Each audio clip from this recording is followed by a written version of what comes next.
morning, first grade. All right, this video is for Tuesday and Wednesday, May 12th and 13th.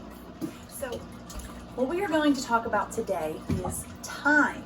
Now, we know that when we tell time, we are using a clock. Now, our clocks don't look like this. This is our learning clock for the day. But I want to start to talk to you because in kindergarten, you already learned time to the hour, which we're going to review first. And then first grade, we are going to go a little bit farther and talk about time to the half hour. All right, so the first thing that I want to look at is what are the numbers on our clock? All right, the first thing that I want to talk about are what are the numbers on the clock. So when we look at a clock, you will notice that we have two hands on the clock, kind of like our hands, right? They move up and down, and that's what these hands do. Now, we have two hands. The small hand is called the hour hand, and this is how I always remember that. Hour is spelled H-O-U-R, and when I put an arrow underneath it, which our hands look like an arrow, it's about that long. Now the big hand is called the minute hand. When I spell the word minute, it is longer than the word hour, and the minute hand is longer than the hour hand. Now what's a little confusing though is that when we tell time, an hour is actually longer than a minute. If your parents say, you need to sit here for 1 minute, you're like, okay, that's not too long, I can do that. But if your parents tell you you have to sit here for an hour, you would be so antsy, you would be going crazy. But for us to remember, we're gonna think hour, the word is shorter, and the hour hand is shorter, and minute, the word is longer, and the minute hand is longer. Now, when we look at this, we have two tracks of numbers. The first track of numbers are the numbers that we look at first, and those are the ones that most clocks have. And those are actually our hour track numbers, meaning that's what helps us tell the hour. Now, when we look at the minute track, that one's a little bit further out, and that makes sense because the minute hand is longer. And this counts by fives. So I want you to help count by fives with me. Now, we are going to start at 0, and I'm putting 2 zeros because when we write the time, we always use a 0. All right, we're going to count by fives, and Gretchen is here. I'm actually going to see if she can help us count by fives too. Can you count by fives? She's in kindergarten, so we'll see if she can do it. Are you ready? So every time I touch one of these numbers, we're going to count 5 more. Are you ready? 5, 10, 15, 20, 25, 30, 35, 40, 45, 50, 55, and then we jump back to 0, 0, which would be 60. And there are actually 60 minutes in an hour. So let me show you what this means. I am going to set my teacher clock, this is called a Judy clock, to 2 o'clock. And actually, when I'm making this video, it's almost 2 o'clock. So my hour hand is pointing right at the 2. My minute hand is pointing right at the 12, or right at the 0, 0. And this time, if you remember from kindergarten, is 12 o'clock. All right, what I'm going to do is this. I am going to start moving my minute hand. While I move the minute hand, I want you to watch what happens to the hour hand. Are you ready? So let's say 5 minutes go by. Another 5 minutes go by. 15 minutes have gone by. 20 minutes. Anyone notice what's starting to happen with this hour hand? It's moving. Oh, Gretchen saw it. It's moving. Yeah. As the minute hand goes around the whole clock, the hour hand starts to jump As the minute hand goes around the clock, the hour hand starts to jump from one number to the next, from 1 hour to the next. So when I look here at the 6, I am going to say, and kind of think of those fractions we did yesterday. I'm going to split that clock. When the hour hand started at the 12, that's our 0, 0, and goes to the 6, which we know is the 30, it went halfway around the clock. And look at our hour hand.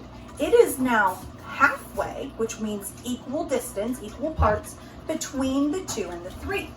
So when I look at this time, it is 2, because it did not get to the 3 yet for our hour. It is 2:30. And the hour is 2, 30 minutes have passed. I could also call this time half past 2. All right, half past 2 o'clock. All right, we can call this 2:30 or half past 2 o'clock. Now, when I keep going with my minute hand, and I'm getting closer to going the whole, remember the whole face, the whole way around, now my hour hand has totally changed. It's not on the 2 anymore. Now it's on a new hour, and it is now 3 o'clock. So one time around for the minute hand is 1 whole hour.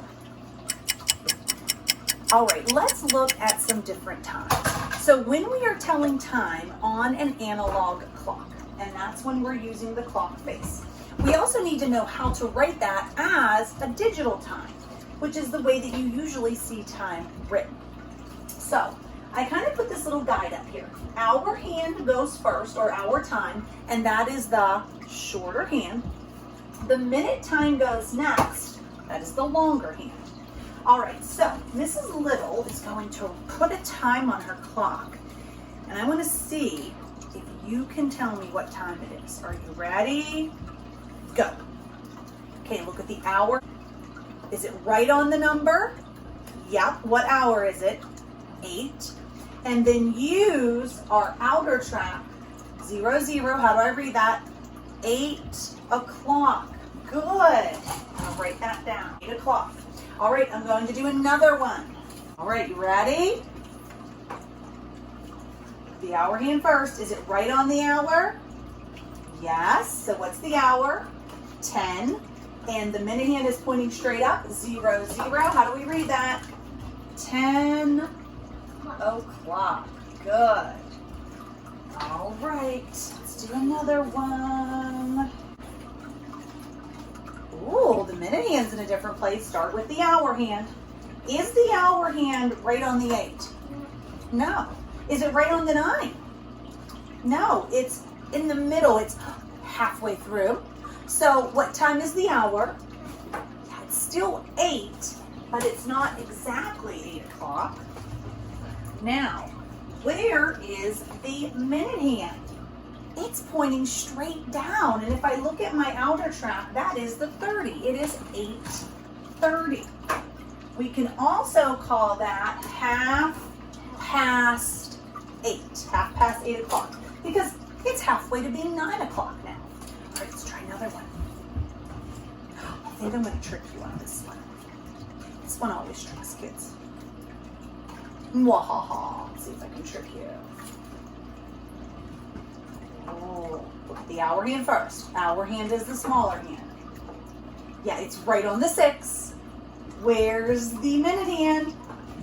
Straight up. I hear Jillian wants to answer. Go ahead. 6 o'clock. It's 6 o'clock. Good. Right, here's my next one that always tricks kids. Let's see. Ready? Go. Oh, I think Mrs. Little totally got rid of the hour hand. Where did it go? Yeah, both hands are pointing to the 12. So is it 12:12? Nope, hour hand first. The hour is 12. Now look at the minute hand. If it's straight up, it's 0, 0. How do I read that? Tell us, Jillian. It's 12 o'clock. 12 o'clock. Good. All right, let's try another one that's a trickster. Ready? Start with the hour hand. Is it right on the 6? No. Is it right on the 7? No. It's halfway between them. So the hour is still 6. It didn't get to the 7 yet, but it's not exactly 6 o'clock. When the minute hand is pointing down, what's the minute? All right, tell us, Jillian. It's 6:30. 6:30. And how do I write that? 6:30. 6:30. And she's right. We also say 6:30. All right, so the two things we really want to focus on when we're looking to tell the time is first, look at the hour hand. Next, look at the minute hand. And the hour hand can tell you if it's a 00, an o'clock, or if it's a 30, half past. Because when it is starting a new hour, that hour hand will be right on that hour. But when you've watched one SpongeBob episode for 30 minutes, that hour hand is now between the hour that it was just on, which is here is the 10, and it's not quite to the next hour yet, so it's between those two. So this time is 10:06. No, 10:30. All right. I hope you guys are working hard and using your time wisely. We miss you. Goodbye.